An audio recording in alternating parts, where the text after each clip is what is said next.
The Dark Age. A dark secret from Giles' past threatens to give us a character development episode that isn't terrible. We open with a guy walking nervously, demanding to see Giles, and a custodian with bitch and facial hair tells him which building he's supposed to go to. He's searching at the school at night. I thought that was a little weird, but maybe he already checked Giles' house. I don't know. Was he speaking with an English accent? Maybe he just got there. Yeah, they drive on the left side of the road. They do everything at night. We do it during the day. Yeah. He's accosted by a zombie lady that he addresses by name. But Giles doesn't hear him trying to get in because Buffy is exercising to loud music. Music has notes. This is noise. And again, Buffy is exercising at the school library at night. Zombie lady ends up killing the guy. And then she turns into Senator Kelly from the first X-Men movie. Then we get a montage of clips from a Rob Zombie music video. And it turns out Giles is dreaming. The next day at school, Buffy and Willow are playing Anywhere But Here, where they fantasize about idealized situations they would rather be in. Which, coincidentally, I played this game a lot during the first season of this show. They're making fun of Giles for valuing intelligence because smart people, am I right? Bunch of nerds. Giles tells them about a supply of blood being transported to a hospital that night. When Miss Calendar walks over to get Giles, I thought their reaction to Willow's comment was funny. Look at them. A twosome of cuteness. Can't you just imagine them getting together? Calendar invites Giles over for the weekend, and it gets pretty hot and heavy right in the school hallway. And when the bell rang, I thought it was going to interrupt them, but it didn't. And I thought it was very effective.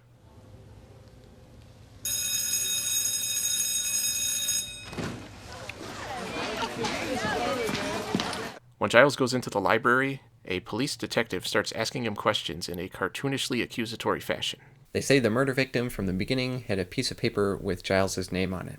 At the morgue, he identifies the body as Philip Henry and notices a Kingdom Hearts tattoo on his arm. Buffy stakes out at the hospital that night, wondering why Giles hasn't shown up. She sees some vampire activity, and while she's fighting them, Angel shows up. She tells him to make sure the blood gets to where it's supposed to go, but I wondered if he was going to keep it for himself. Yeah, the look on his face kind of indicated he wasn't going to do that. Yeah, it was hard to tell because he didn't act very much. Buffy goes to see why Giles was late, and he basically slams the door in her face. I thought it was going to turn out that he was with Miss Calendar, but instead he's making phone calls. He crosses the names of the zombie woman and the guy she killed off a list that now only includes Ethan Rayne and himself. And it turns out that he also has a Kingdom Hearts tattoo on his arm. We see Philip waking up in the morgue, and I thought these scenes were shot much more cinematically than usual, which was cool. Buffy talks to Miss Calendar about her concerns with Giles. And I liked Cordelia's line. And none of you guys have noticed anything different lately? You seem perfectly normal yesterday when I saw him talking to the police. And you waited till now to tell us this because? I didn't think it was important. The humor is working a little bit better than normal. Buffy goes to call Giles from the library, but she sees a shadow and decides to investigate, and we get to see the stacks for the first time. Okay. I don't know. I thought it was cool. All right.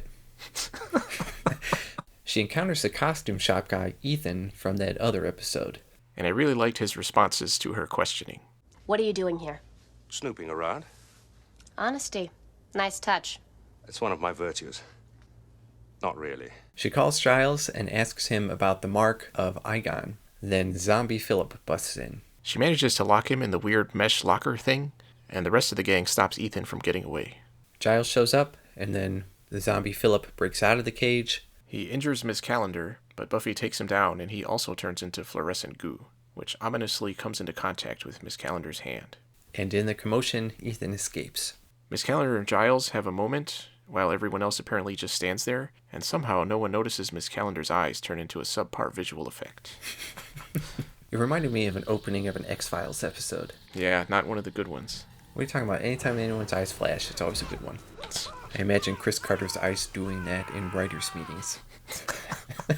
The gang tries to find out what's going on by themselves, since Giles won't tell them, and they start researching the Mark of Igon. Willow figures things out pretty dang quickly, and spouts out a bunch of exposition. Look, the mark of Igon worn by his initiates. Etruscan, mistaken for Egyptian by the design pattern, but any fool can see it predates. The proper rituals are observed. The possession is permanent, and Igon can only exist in this reality by possessing an unconscious. Once called, Igon can also take possession of the dead. But its worn by his only exist in this reality. Igon energy soon disintegrates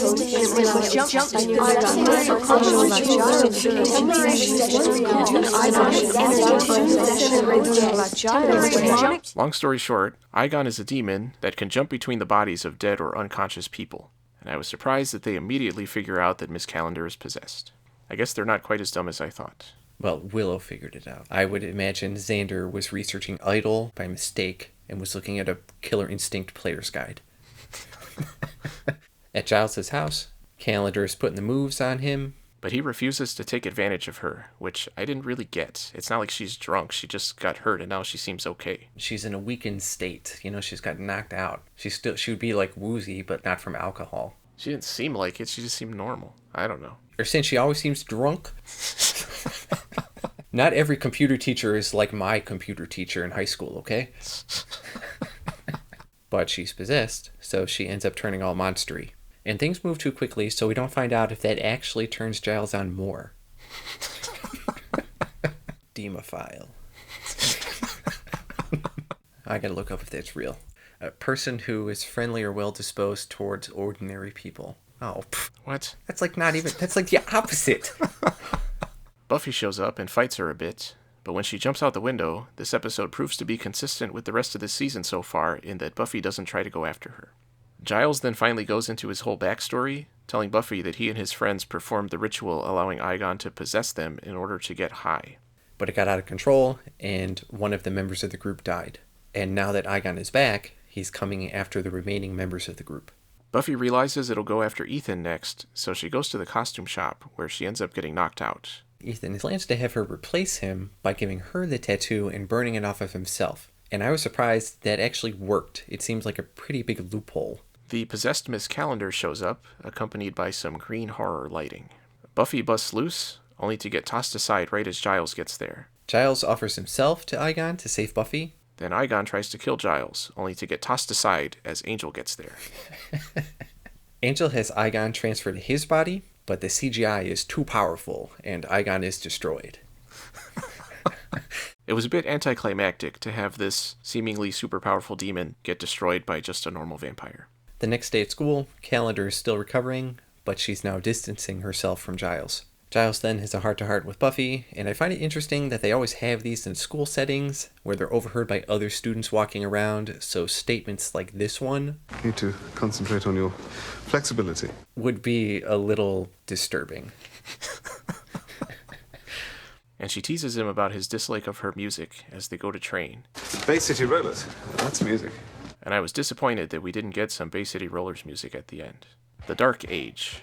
Overall, more Giles background stuff is good. Anthony Stewart Head is a good actor, and he does a good job at giving the character more depth.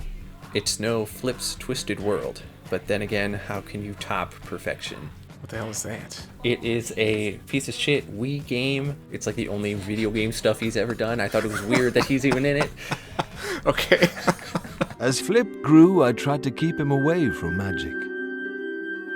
But wizardry always had a way of finding him. Giles' decision to not involve the gang didn't fully make sense. I get that he was ashamed of his past actions, but after a certain point, not telling them was just dragging everything out and actually making things much worse. And I hope there won't be a later episode where it turns out there's more stuff from his past that everyone should know, but he doesn't tell them, and it causes more problems. I'm surprised that Ethan actually showed up again. I expected him to go the way of the giant CGI bugs, or the cabal of invisible assassins. So, that was good.